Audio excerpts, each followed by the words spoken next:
तो थोड़ा सा जो डिस्क्रिप्शन है फिश के रिस्पायरेशन में, उसको थोड़ा सा यहाँ पे कंप्लीट कर लेते हैं, उसके बाद आगे बढ़ते हैं। तो यहाँ पे आपको नोट वही करना है जो आपको दिखता है, एक्चुअली दिख रहा है इन फीस। हम लिखेंगे इस पॉइंट को, इन fees gills are connected with water breathing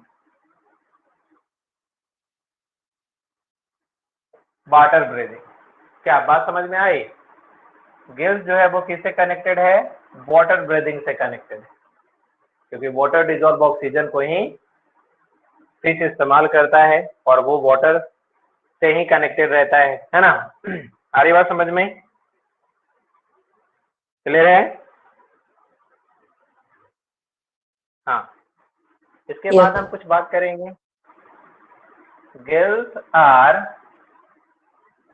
covered by operculum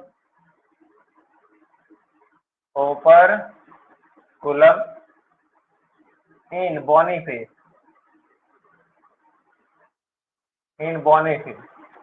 and absent in cartilage fish। तो ये तो जानते होंगे, समझते होंगे। कार्टिलेज फिश जो होता है ना, उसमें नहीं रहता है ओपरकुलम, कोई कवरिंग नहीं रहता ऊपर से। आपने फिश तो देखा ही है बेसिकली, नियरेस्ट नजदीक से देखा होगा फिश, तो उसमें आपको ये मिल जाएगा, ओपरकुलम मिल जाएगा, कवरिंग मिल जाएगा। लेकिन जो कार्टिलेज फिश है उसमें सिर्फ गिल्स डायरेक्टली आपको ऊपर दिखता है। ओके, आगे बात समझ में? चलिए, अब जो दिख रहा है उसको थोड़ा नोट करते हैं, ठीक है? ध्यान देंगे। Water dissolve oxygen along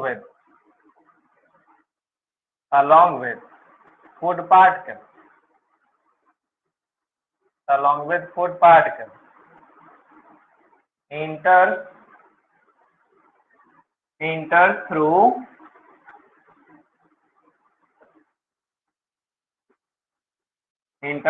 mouth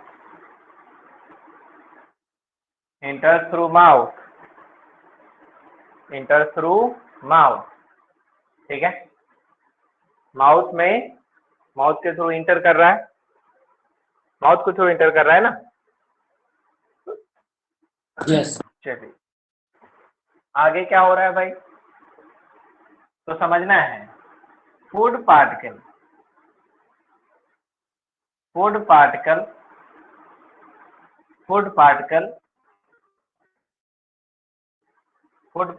enters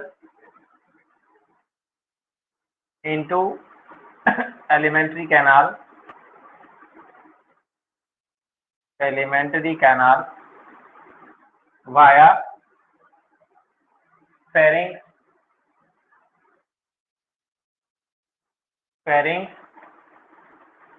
and esophagus। भाई यही रास्ता है ना, ऐसे ही जाएगा ना? ये तो समझते ही हैं कि फूड पार्टिकल्स के बारे में बताना है कि वो चला गया, कहाँ चला गया भाई? एलिमेंट्री कैनाल में चला गया। रास्ता क्या है? फेरिंग्स और इसोफेगस होते हुए। दैट्स ऑल, इससे कोई मतलब नहीं रहा। अब फूड पार्टिकल कहाँ जा रहा है ये जान के के बाद हमें तो इससे ज्यादा मतलब है नहीं कि अब वो क्या करेगा उसका, है ना? तो अब हमें देखना है कि क्या होता है आगे। लिख लिया था ऊपर? Yes yes sir. हाँ, तो आगे समझते हैं। अब क्या होता है? वाटर, है ना? वाटर एग्जिट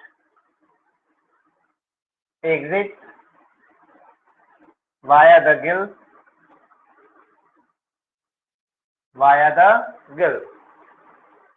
है ना? Water exit via the gills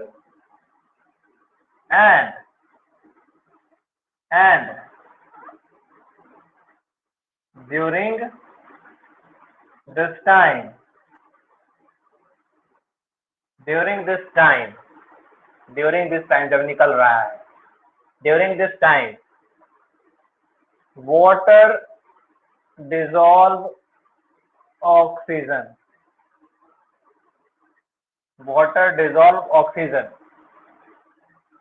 diffuses into gill capillary, gills में जो कैपिलरी है, gill capillaries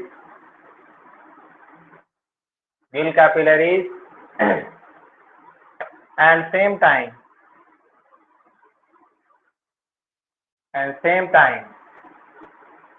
CO2 from gill capillary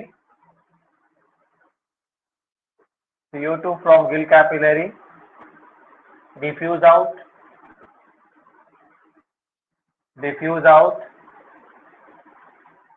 in water, diffuse out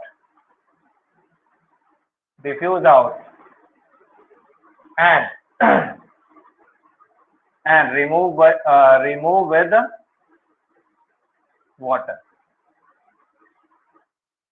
water, या dissolve with water,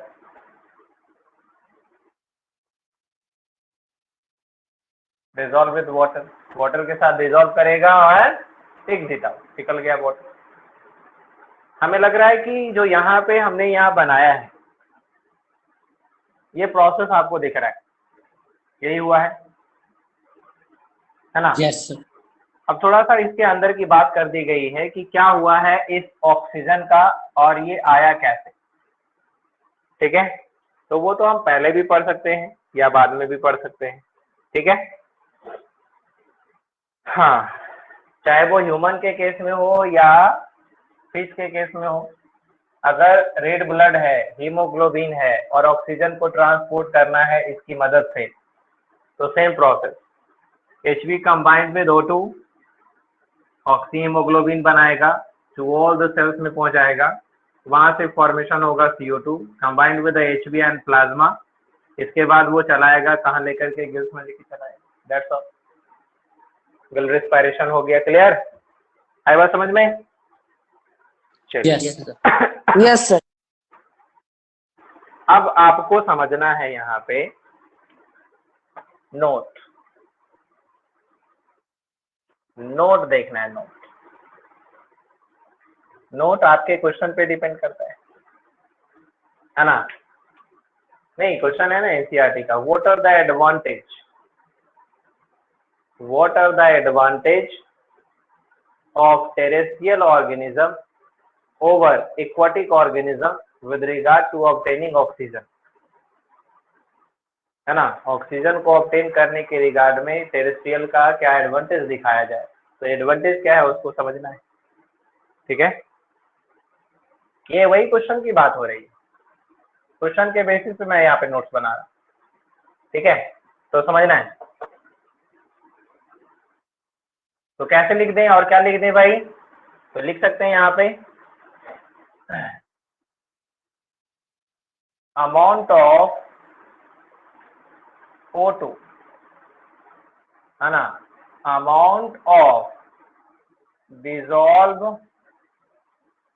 O2 in water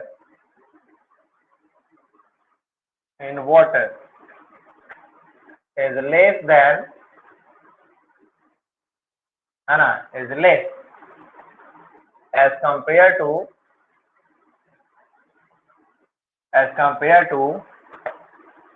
oxygen in atmospheric air। Clear बात है?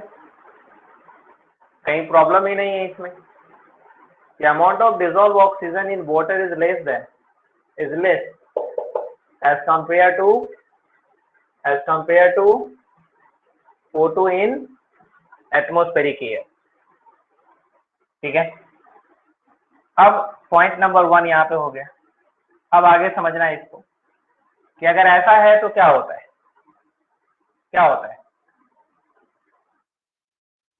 Due to less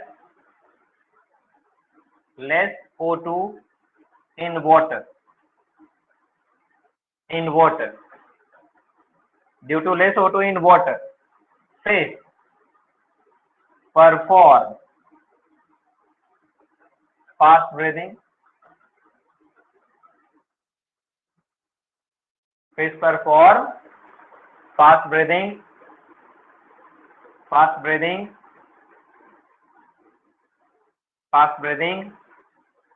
and more body movement.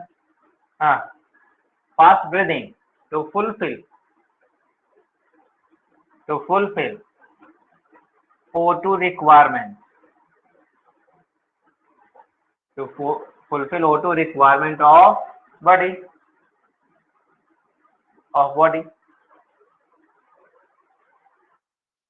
ठीक है, आ रही बात समझ में? Yes. हाँ, O2 रिक्वायरमेंट ऑफ बॉडी. अब क्या है, थर्ड पॉइंट क्या हो जा रहा है? तो थर्ड पॉइंट हो जा रहा है, हाँ, due to less requirement of body, due to fast breathing,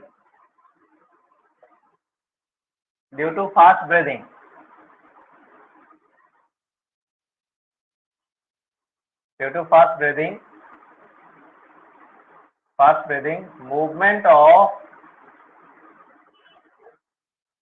of body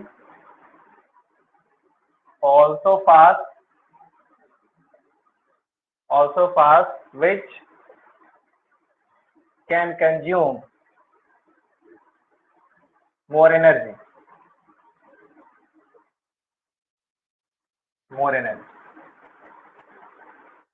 ठीक है, ज्यादा energy.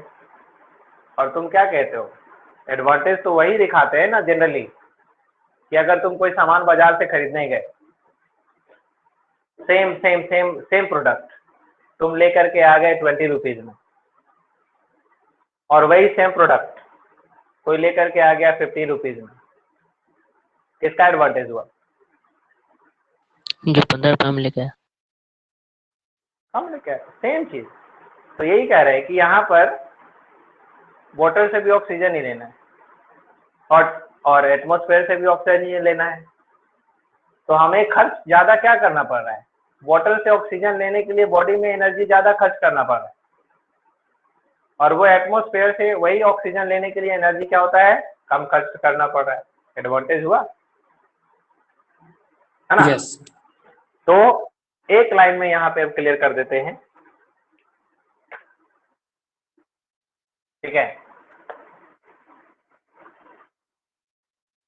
O2 in ATM air. O2 in ATM air is more than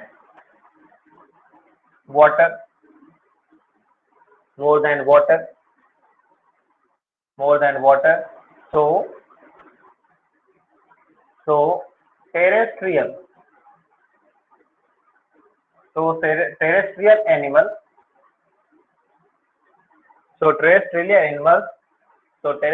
animals perform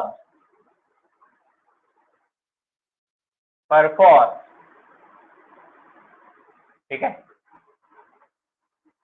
perform slow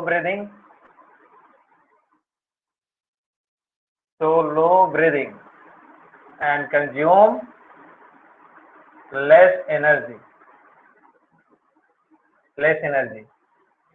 as compared to aquatic.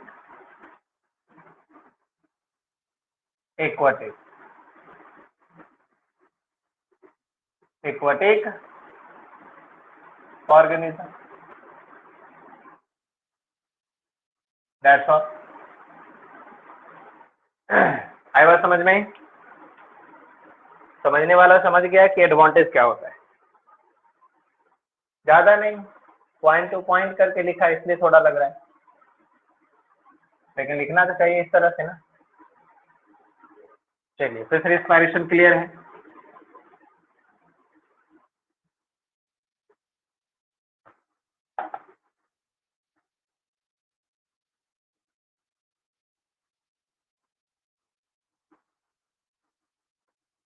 हाँ, यहाँ पे organism लिखा हुआ है, aquatic organism.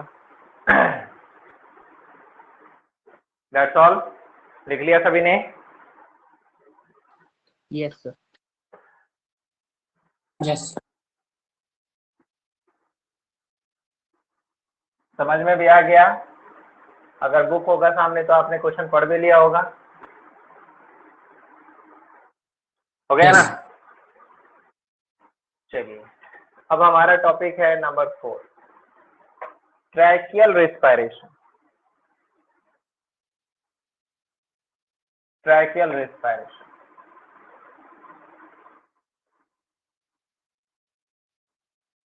Tracheal respiration, यहाँ पे सिंपल सी बात होती है। ट्रैकिया, ट्रैकिया, ये रेस्पिरेशन बेसिकली इंसेक्ट्स में होता है। जो इंसेक्ट है, टेरेस्ट्रियल जो इंसेक्ट है, उसमें जनरली क्या होता है, ये ट्रैकियल रेस्पिरेशन होता है। ट्रैकिया क्या है? तो नेटवर्क ऑफ ट्यूबुलर स्ट्रक्चर है जो जनरली इंसेक्ट्स में पाया जाता है, और वो एटमॉस्फेयर में ओपन होता है विद अ स्मॉल ओपनिंग, जिसको कहते हैं क्या? स्पायरिकल, है ना? क्या कहते हैं? स्पायरिकल। तो स्पायरिकल से उसमें छोटा सा ओपनिंग होगा। देखते हैं, समझते हैं कैसे होता है।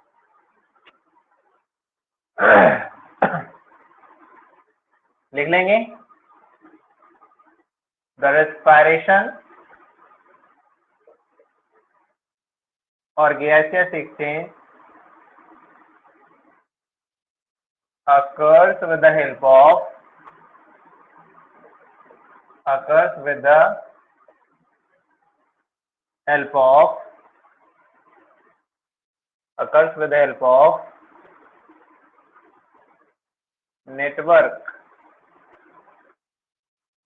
network like tubular structure.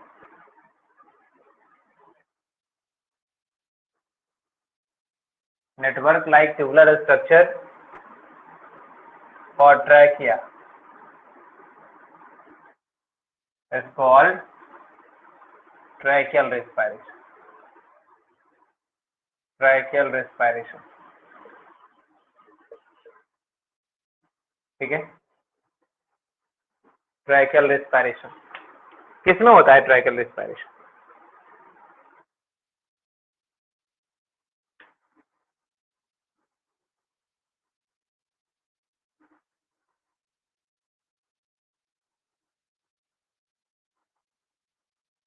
Okay.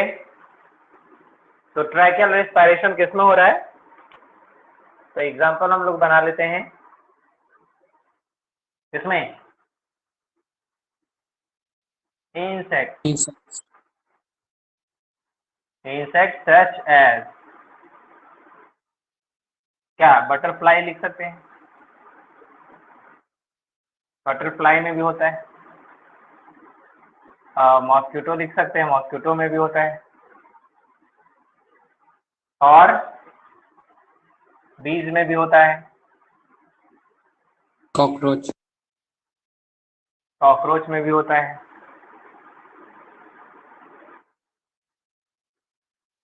etc grasshopper में भी होता है। अब ये है क्या? तो देखते हैं, थोड़ा सा समझते हैं ट्रैकियल रेस्पिरेशन कैसे होगा, क्या होता है ट्रैकिया। समझिए, इस तरह से ये हेड पोर्शन,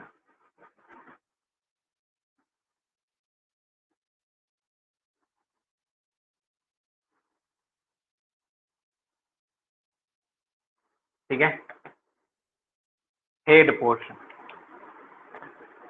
इसके पास जो आई होता है, इंसेक्ट के पास जो आई होते हैं वो होता है ये कंपाउंड आई, कंटेनिंग सो मेनी लेंस, बहुत सारे लेंस कंटेन करता है। समझ रहे हो? बहुत सारे लेंस कंटेन करता है।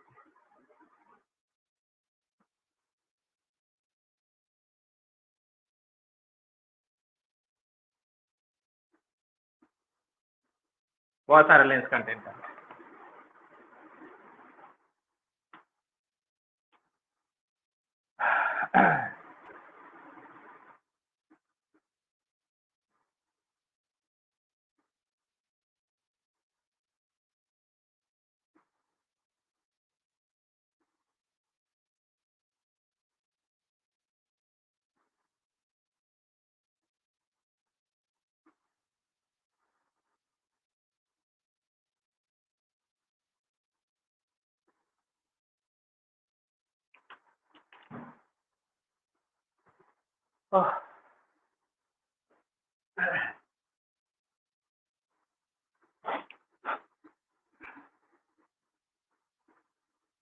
क्लियर है?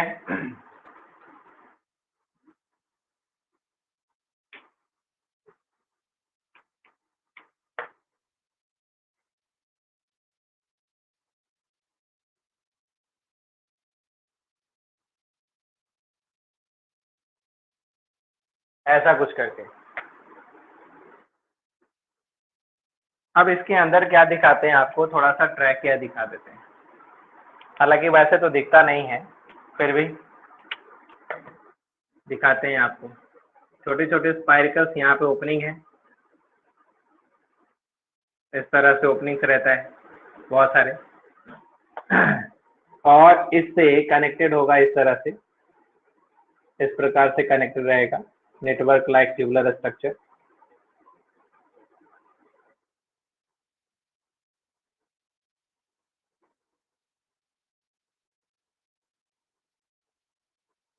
इस तरह से नेटवर्क लाइक ट्यूबुलर स्ट्रक्चर।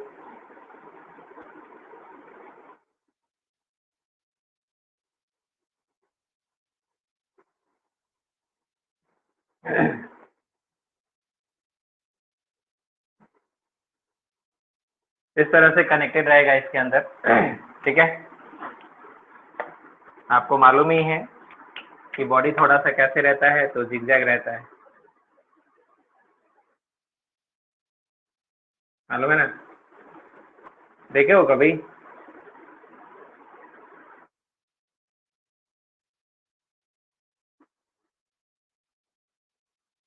ऐसा, ठीक है। और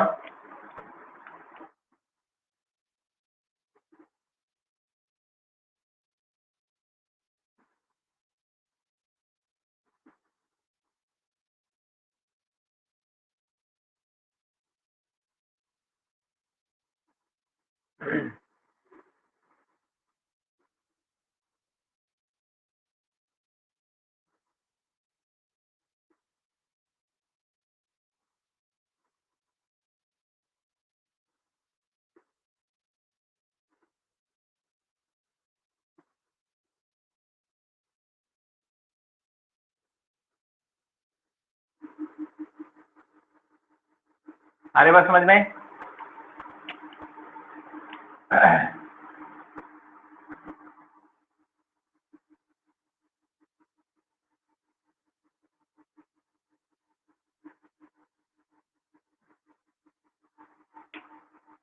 और इसके पास स्मॉल विंग्स भी होते हैं, छोटे विंग्स भी होते हैं।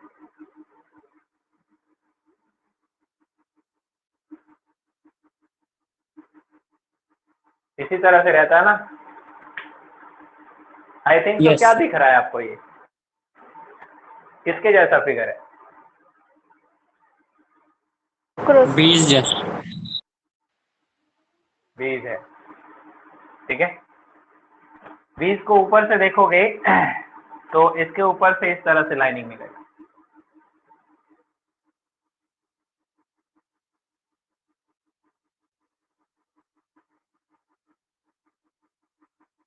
मैंने तो थोड़ा ओपन करके दिखाया, दिख रहा है ना? चलिए, Yes. तो लेवल कर दूं कहाँ पे क्या पोर्शन है। तो ये जो दिख रहा है, दिस इज द ट्रैकिया, और ये जो पोर्स दिख रहा है, इसको कहते हैं स्पाइरिक। स्पाइरिक, ये है इसका आईज, कंपाउंड आईज,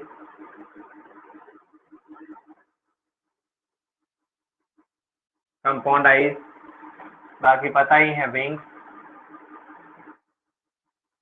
ठीक है, हेड वाला पोर्शन, और ये एंटीना दिख रहा है। ओके, चलिए मिटा दो ऊपर थोड़ा सा।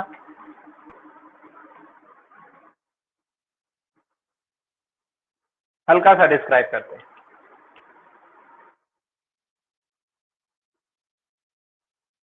Insects contain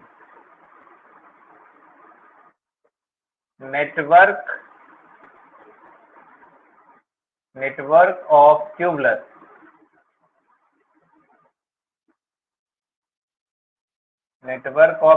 structure called trachea,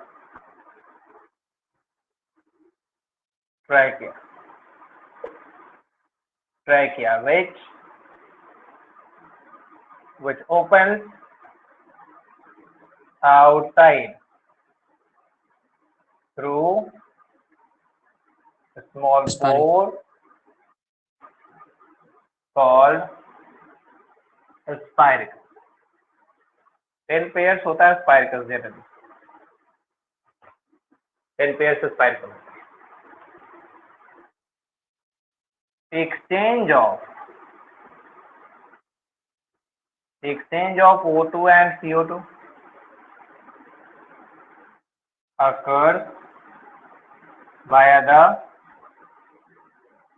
spiracle. Exchange unit यही है, एक्सचेंज यूनिट स्पाइरकल। अब कुछ खास बातें इसमें हैं।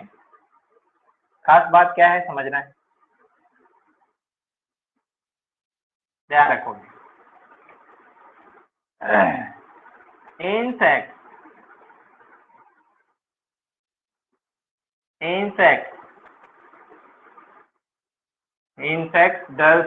do not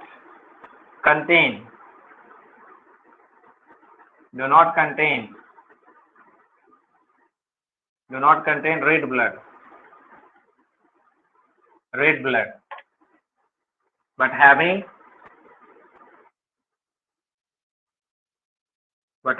colorless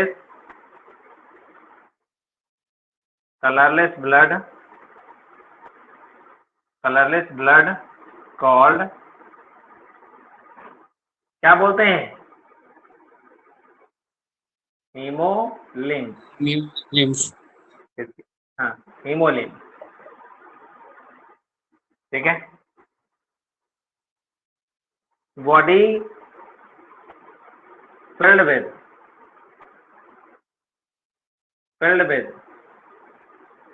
hemolymph,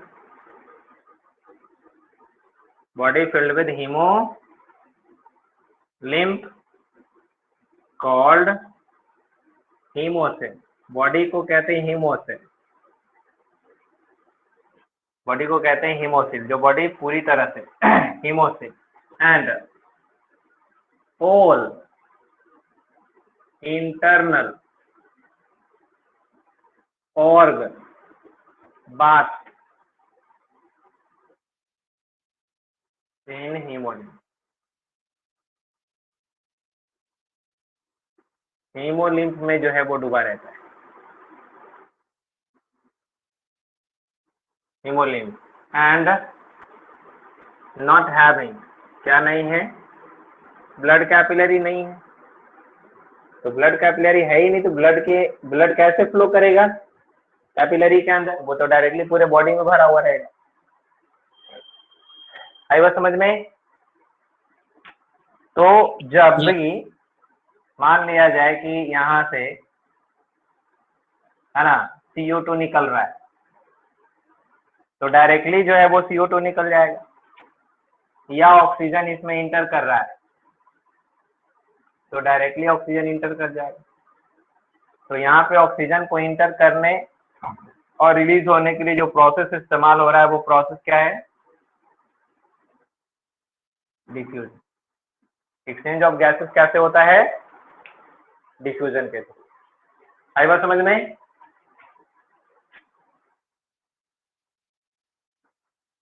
मिटा दूं? नीचे वाला रहने।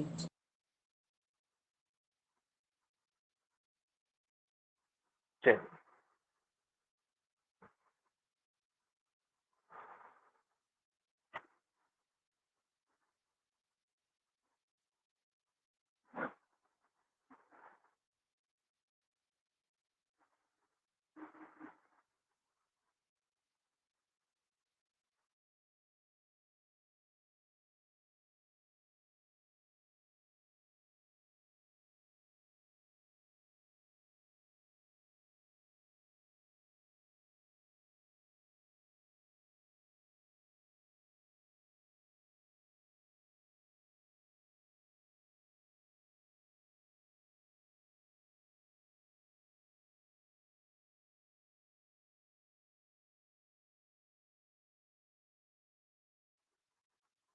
मिटा दूं? यस। स्क्रीनशॉट कर लिया?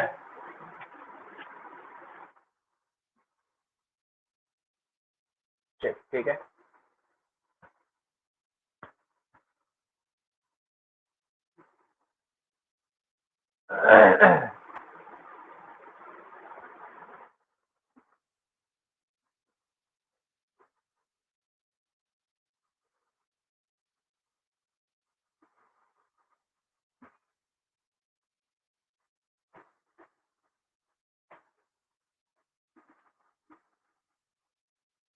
ओके। अब देखते हैं थोड़ा सा।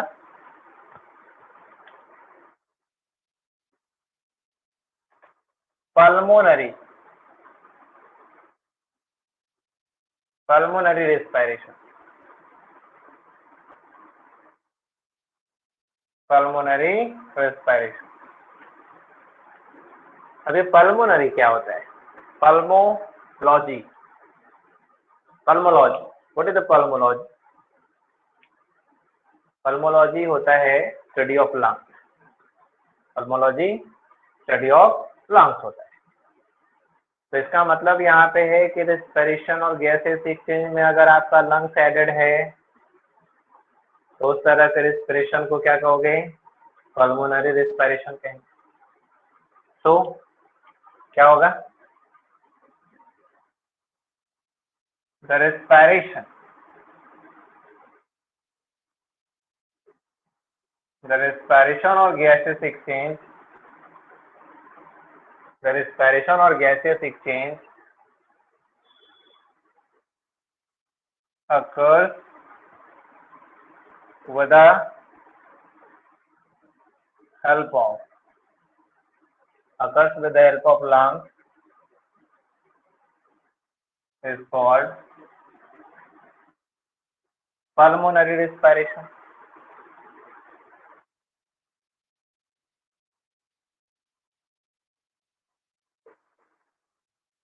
पल्मोनरी रेस्पिरेशन, ठीक है, पल्मोनरी रेस्पिरेशन कहेंगे। ओके, अब ये किस में हो रहा है पल्मोनरी रेस्पिरेशन? लगभग बोलो, फ्रॉग में भी होता है पल्मोनरी रेस्पिरेशन, होता है। ह्यूमंस। रेप्टाइल्स में भी होता है पल्मोनरी रेस्पिरेशन, है ना। एवीज में भी होता है पल्मोनरी रेस्पिरेशन एंड मैमल्स में तो सभी आ रहे हैं पल्मोनरी रेस्पिरेशन। आई बात समझ में?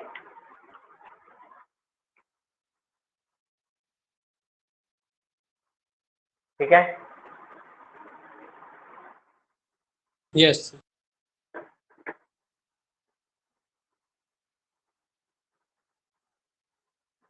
क्लियर हो गया। अब थोड़ा सा एक बात कॉमन बता देते हैं।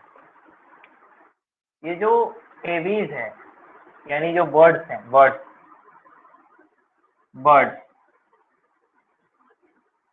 ठीक है, बर्ड्स में जो रेस्पिरेशन होता है उसको कहते हैं एवियन रेस्पिरेशन। क्या बोलते हैं? Avian respiration. एवियन रेस्पिरेशन बोल। अब ये जो एवियन रेस्पिरेशन है, इसमें होता तो वही है, 2 लंग्स होते ही हैं, है ना, 2 लंग्स होता ही है इसके पास भी, एक ट्रैकिया होता ही है इसके पास भी, ठीक है, 2 ब्रोंकस होते ही है इसके पास, 2 ब्रोंकस इसके पास होता ही है, ठीक है, ये सब कुछ होता है इसके पास, ठीक है। और 6 to 12, ठीक है,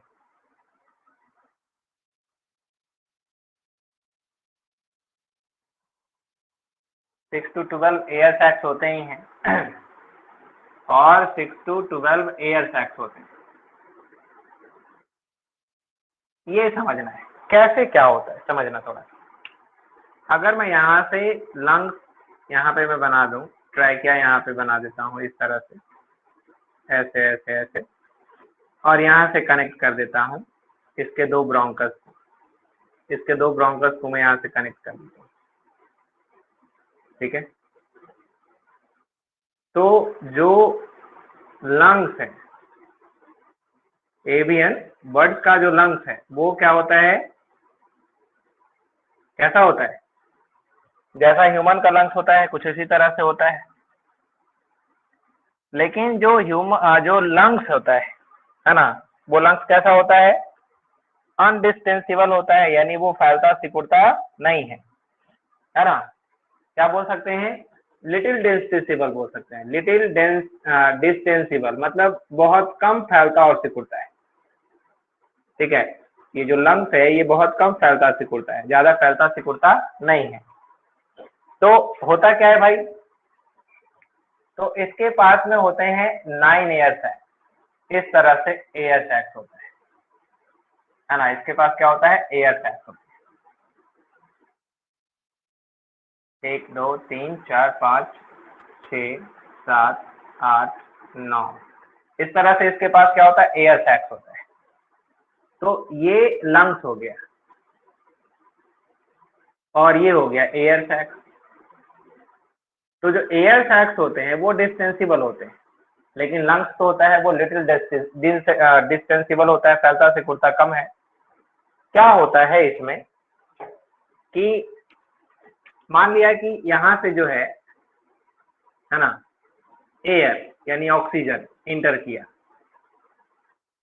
तो ऑक्सीजन पहले तो लंग्स में आता है, लंग्स में आता है, फिर लंग्स के बाद कहाँ चला जाता है, तो ये एयर सैक्स में चला जाता है।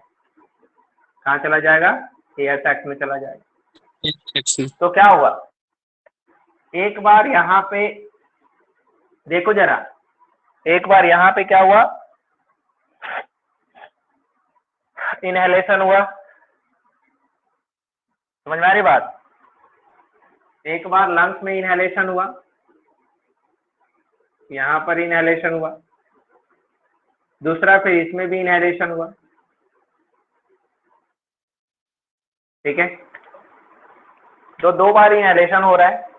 अब बाय द वे मान लिया जाए कि रिस्पिरेशन हुआ, सेल तक गया और कैपिलरी से कनेक्टेड जो ये पार्ट है, मतलब जो CO2 है, कैपिलरी से जो CO2 है वो CO2 इंटर करेगा यहाँ, और फिर यहाँ से इंटर करेगा कहाँ, लंग्स में। कहाँ जाएगा, लंग्स में जाएगा, और लंग्स से फिर कहाँ जाएगा, ट्रैकिया। तो एक बार तो इसमें एक्सहेलेशन हुआ, यहाँ गया, और फिर इसके बाद कहाँ चला गया, तो इसमें भी एक्सहेलेशन हुआ,